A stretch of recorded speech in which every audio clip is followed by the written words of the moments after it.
guys, welcome back to the channel. Happy Cinco de Mayo. By the time you guys are seeing this, it is most definitely way past Cinco de Mayo, but it's a video. We're gonna make some, I was gonna call them skirt steak tacos, but they're definitely not because we're gonna use London broil. We are making some bomb tacos. That's literally it, with a bunch of sides. I'm gonna link everything down below. Guacamole, salsa, mouth is watering. All right, let's get into it. And my background's a mess, so don't judge me, don't judge me. All right, let's get into it.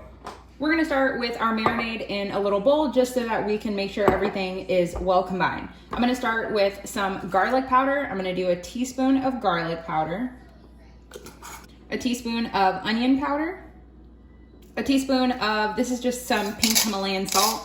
I like to do a teaspoon of salt per pound of any type of meat that I'm doing. But of course, some salts are saltier than others. So if you're using table salt, knock it down to about half a teaspoon. I almost had a tablespoon. And I am doing 2 pounds of London broil, but I definitely don't want to make it too salty. You can always salt at the end. But so we're just going to start with a teaspoon. I'm going to add about a half a teaspoon of some black pepper, a teaspoon of some that's a lot more, but that should be a teaspoon of Mexican oregano. A teaspoon of cumin. Cumin is super nice and smoky, and it really, to me, brings home the Hispanic flavor. Paprika, of course, for some color, about a teaspoon. Now, this one has no labeling on it. This is sazon caliente. This is like a packet of sazon, but this one is spicy. This is the Badia brand, B-A-D-I-A. It's really good, and it is pretty spicy if you use a good amount. I'm gonna do about a teaspoon. This also has salt in it, so if you are gonna use this one in conjunction with everything else, just be wary of the salt. Oh my goodness, I couldn't even show you guys this last one. I just sneezed like 5 times. All of these seasonings just went into the air. Whew, okay. This is my homemade jalapeno powder seasoning. This is just dehydrated jalapenos that I dried out for like 12 hours, blended them up. This is what I got. This, to me, it does obviously taste like jalapenos, but it is not very spicy really at all. I was almost kind of surprised. It's very sweet and smoky, so I really like it. If you do not have this, you could do a little bit of chili powder, chipotle powder, whatever you have. I'm gonna do about 1/4 of a teaspoon. I just kind of want the smokiness. I'm actually out of charcoals for the grill, so I won't be grilling it, but if I was gonna be grilling it, then I wouldn't use this. Then you can just give it a little bit of a toss. Now, this is the Saucy Lips cilantro sauce. This can be used for so many different things. You can toss it on vegetables, meats, which is in our case what we're gonna do, a salad dressing. This has a lot of vinegar. So if you do not have this, I would use apple cider vinegar and about 2 tablespoons of apple cider vinegar and a tablespoon to 2 tablespoons of cilantro. That's not only what's in here, but that's what I would compare it to. So I'm gonna add about 1.5 tablespoons. Then of course you need some oil. This is just some olive oil. I'm gonna add about 1 tablespoon to 1.5 tablespoons, coating a lot of meat here. Then I'm gonna give it a little mix with my Hello Kitty whisk because I'm fancy. And if you feel like you need more oil, which I probably might add about another teaspoon, just a little splash here and there. But other than that, it looks pretty good. All right, let's get our meat. So I have a way bigger bowl. I like to add half of my marinade to the bottom and half of the marinade to the top. Once I get the meat, I probably should have grabbed my whisk because now it's kind of thick. I'm gonna add a little bit more of the cilantro just to kind of thin it out a bit, and a tiny bit more oil. Then we can take our London broil. This is 2 pounds of London broil. If you guys saw my grocery haul where I hauled a gigantic box of meat, this is what came in there, so that's what I'm using. If you do not like London broil, don't have it, not within the budget for that week, go with a skirt steak or a flat iron steak or a hanger steak. It goes by many names, but a cheap, thin cut of meat.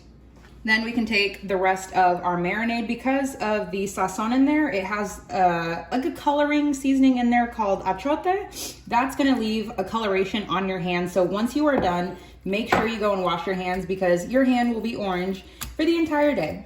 We are just going to rub this all in together and then just let it sit for as long as everything else is going. If you want to let this sit overnight, you absolutely could. If you just want to throw it in the fridge for about 30 minutes or while your grill heats up, go for it. Cover it with a little bit of plastic wrap. I think this looks pretty good. Everything is nicely coated. All right, now we can work on everything else. While our meat is marinating, we can work on our refried beans. I also have another video on this, so if you want to go and watch that one more in depth, I'm just kind of going to run through everything quickly, adding a little bit of olive oil. Then to the oil, I'm going to add about 1/4 cup of some white onion and about 1 medium jalapeno. Feel free to add more or less depending on your heat level. And we're just gonna let this cook out for a couple of minutes until they're nice and soft and tender, about 5 to 6 minutes. While this is cooking down, we're gonna add salt, about 1/2 teaspoon. You really just kind of want the salt to help break everything down. Since salt is an abrasive, it's gonna help to break that down. It also helps pull out the moisture and the liquid, AKA the water, out of the jalapeno and the onion. Then to the veggies, I have 1 15-ounce can of pinto beans with the liquid. Do not drain, do not rinse. And we're gonna stir this together.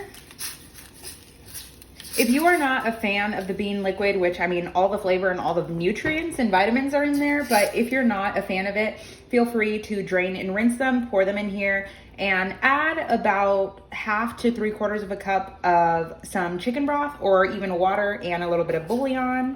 Then to this, we can start adding our seasoning.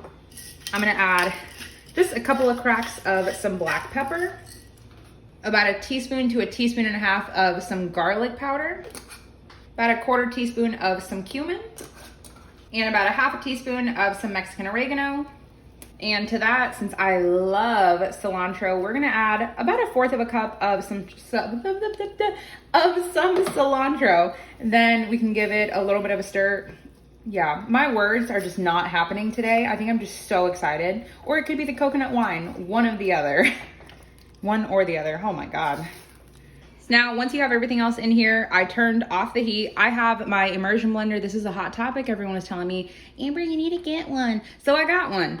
But now we're just gonna blend this up. If you did not have an immersion blender, I for years did not have one, throw it in the blender or the food processor, literally gonna do the same exact thing. But if you guys are just using it for the first time or you just bought it for this video, put it all the way down. Do not do it half. However, mine has like a little speed dial on there, but I'm not caring too much about that. Then we're just gonna turn it on and obviously puree them. Then once you have it blended, it's up to you how smooth or how thick you like it. I like mine to be pretty loose in a way, but not like this, not like soup. That's why we're gonna turn it up to about a medium high.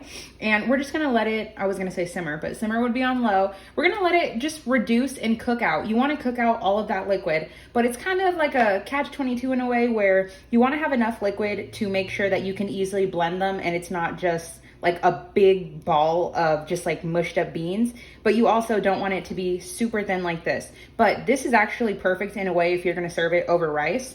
But I don't think we're gonna do rice, or we might, because you know, carbs don't count in the holidays. So we're just gonna let this cook out and we'll come back and I'll show you when it's nice and thick enough. At least about a good 10 minutes.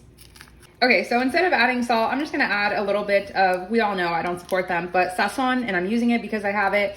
Sazon literally could be just salt and paprika, you know, just toss it in there. It just needed a little bit more salt. Okay, so I have my gigantic, it's not gigantic, but it's pretty big, my 12-inch cast iron skillet. I'm letting it preheat over pretty much high heat. I like my meat to be pretty much medium to like medium rare, depending on the cut, because when you overcook meat, if you're gonna eat this well done, I swear to you, you might as well not even make this. It's still gonna be good, but like, ew, you might as well eat tires. So we're getting this nice and hot. If you are outside on the grill, direct heat, super nice and charry bits, ooh, delicious. I wish I had charcoal, so anybody wanna send me some? Let me know. Sponsorships available. We're gonna let this get really nice and hot before we add our oil. I've always told you guys, wait for your pan to get hot before you add your oil, because if not, if you let the oil heat up, unless you are frying something, it is going to smoke. So I have about a tablespoon of some olive oil. You can use any type of oil. We're just using this to make sure it doesn't get stuck. Swirl it around the pan because we're fancy.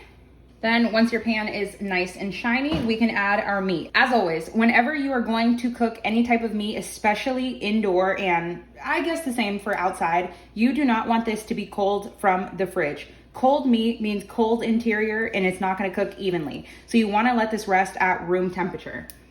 If you don't hear that little sizzle, it ain't ready.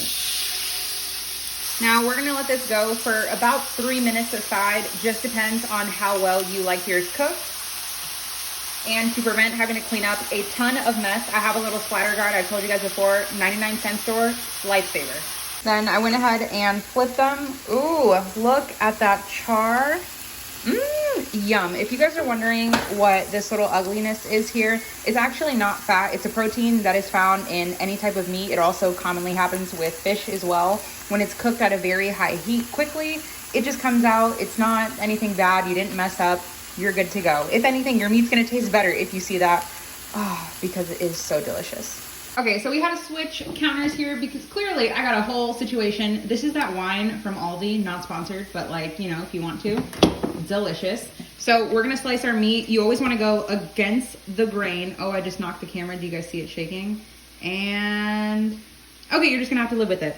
So I like to slice it in half because having a strip this big, way too big. So literally just slice down. This one got a little bit overcooked, but you know what? It's fine because I paid for it and we're gonna eat it. So if you don't like it, you know, go with what you got. So just slice down and then put it in a bowl. Oh my gosh, while it's resting, everything, all the flavor, so incredibly good. And last piece. All right, and we're ready.